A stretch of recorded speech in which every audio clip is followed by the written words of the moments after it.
تمہیں پھانسی دے کر نہیں ماریں گے بلکہ زہریلا کوبرا سانپ ڈسا کر ماریں گے۔ اس کے سامنے ایک زہریلا بڑا سانپ لایا گیا اور اس کی آنکھیں بند کر کے اس کو کرسی سے باندھ دیا گیا۔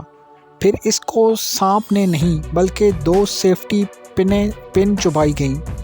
قیدی کی کچھ سیکنڈ میں ہی موت ہو گئی۔ پوسٹ مارٹم کے بعد یہ پایا گیا کہ قیدی کے جسم میں سانپ کے زہر جیسا ہی زہر ہے۔ اب یہ زہر کہاں سے آیا جس سے اس قیدی کی جان لے لی؟ وہ زہر اس کے جسم نے ہی صدمے میں جاری کیا تھا۔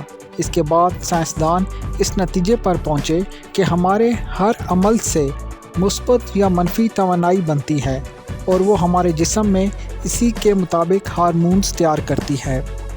ناظرین یاد رکھیے 75% بیماریوں کی وجہ منفی سوچ ہوا کرتی ہے۔ آج انسان خود ہی اپنی منفی سوچ سے خود کو ختم کر رہا ہے۔ اپنی سوچ ہمیشہ مثبت رکھیں اور سدا خوش رہیں۔ 25 سال کی عمر تک ہمیں یہ پرواہ نہیں ہوتی کہ لوگ کیا سوچیں گے۔